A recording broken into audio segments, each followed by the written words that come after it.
নমস্কার, মুনস কিচেনে সকলকে স্বাগত। আজকে আমি শেয়ার করব আপনাদের সঙ্গে স্পাইসি চিকেন কারি রেসিপি।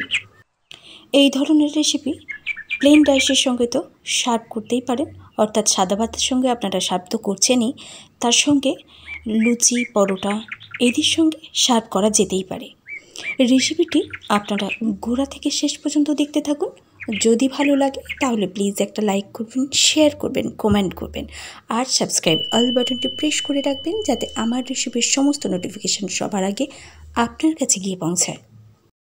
এবার আসি রেসিপিতে। প্রথমে এখানে নিয়েছি 1.5 কেজি পরিমাণের চিকেন। একটু উইথ বোন চিকেন আছে। সঙ্গে দিয়ে নিচ্ছি 1 টিস্পুন মতো হলুদের গুঁড়ো, সাথে দিচ্ছে 2 টিস্পুন মতো লঙ্কার গুঁড়ো। এর সঙ্গে অ্যাড করে দিচ্ছি 1 টিস্পুন মতো জিরে গুঁড়ো, সাথে অ্যাড করছি 2 টিস্পুন মতো আদা রসুনের পেস্ট। সব কিছুটা চিকেনের মধ্যে দেওয়া হয়ে গেলে এবার এটাকে হাত দিয়ে ভালো করে ঘষে ঘষে প্রত্যেকটা চিকেনের মধ্যে মশলাগুলোকে মাখিয়ে নিচ্ছি। দিয়ে এটাকে 30 মিনিটের মতো রেস্টে রেখে দিচ্ছি একদিকে ঢাকা দিয়ে। এদিকে গ্যাসের মধ্যে বসিয়ে নিয়েছি একটা অ্যালুমিনিয়ামের পাত্র, অর্থাৎ হাঁড়ি। আপনারা চাইলে এটাকে কড়ার মধ্যেও করতে পারেন। সঙ্গে দিয়ে নিচ্ছি পরিমাণ মতো সর্ষের তেল। এখানে সর্ষের তেল আছে আমার 3 টেবিল স্পুন মতো। তেলটা একটুখানি গরম হয়ে গেলে অ্যাড করে দিচ্ছি 2টো তেজপাতা, সাথে অ্যাড করছি 3 থেকে 4টে মতো লবঙ্গ, দিচ্ছি 15 থেকে 20টা মতো গোলমরিচ। সবটা অ্যাড করে দিলাম। সঙ্গেই দিয়ে নিচ্ছি 3টে শুকনো লঙ্কা, সাথেই দিয়ে নিচ্ছি 1/2 টিস্পুন মতো শাহি জিরা, আর দিচ্ছি ছোট্ট একটা দারচিনির টুকরো, আর অ্যাড করছি 3 থেকে 4টে মতো ছোটো এলাচ। সবটা বেশ একটু সতে হয়ে গেলে অ্যাড করে দিচ্ছি বেশ কিছু পেঁয়াজের কুচি। এখানে 4 থেকে 5টা বড় সাইজের পেঁয়াজকে এইভাবে সরু সরু করে কেটে নিয়েছি। পেঁয়াজটা একটু ব্রাউন কালার, ঠিক এরকম ভাব রং ধরলে এর মধ্যে অ্যাড করে দিচ্ছি 2 টেবিল স্পুন মতো আদা রসুনের পেস্ট, দিয়ে নিচ্ছি 1 টিস্পুন মতো হলুদের গুঁড়ো, সঙ্গেই দিয়ে নিচ্ছি 1 টিস্পুন মতোই লঙ্কার গুঁড়ো, অ্যাড করছি 1 টেবিল স্পুন মতো ধনে গুঁড়ো। সবটা বেশ একটু নাড়তে নাড়তে অ্যাড করে দিচ্ছি অল্প একটু মশলার বাটিটা ধুয়ে জল। মশলাটা যাতে তেতো না হয়ে যায় সেই কারণেই একটু জল দিয়ে নিলাম। এটা কষাতে কষাতে আরেকটু জল দিয়ে নিচ্ছি যাতে না হাঁড়ির মধ্যে লেগে না যায়।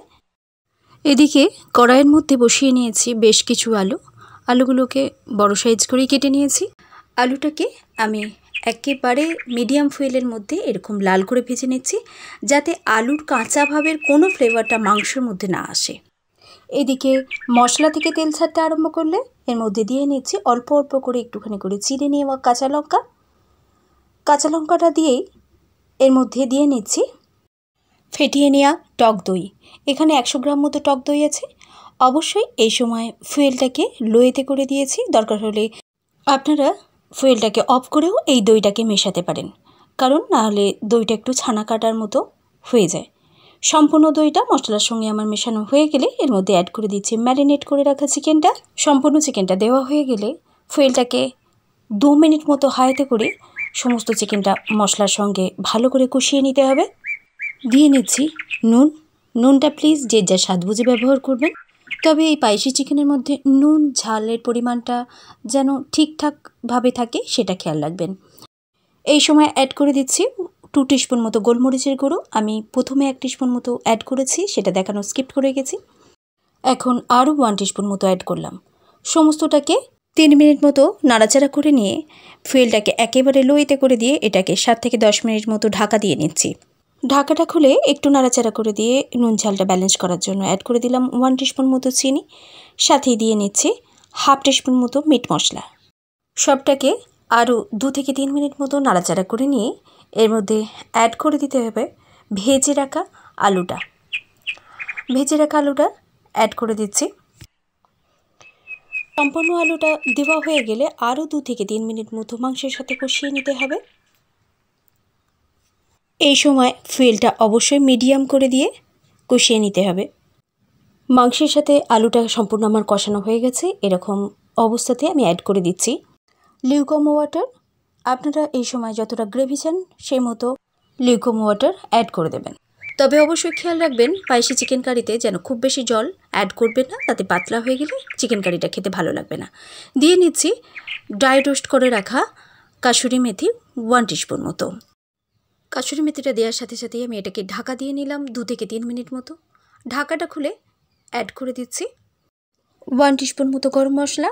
আমার এটা হোমমেড গরম মশলা, আপনারা চাইলে যে কোনো গরম মশলা ব্যবহার করতে পারেন। গরম অবস্থায় এরকম ঝোল ঝোল দেখতে লাগলেও ঠান্ডা হয়ে গেলে কিন্তু এটা অনেকটাই গাঢ় হয়ে যাবে। ব্যাস তৈরি হয়ে গেল এরকম স্পাইসি চিকেন কারি রেসিপি। আপনারা অবশ্যই বাড়িতে বানিয়ে জানাবেন আপনাদের এই রেসিপিটি কেমন লেগেছে।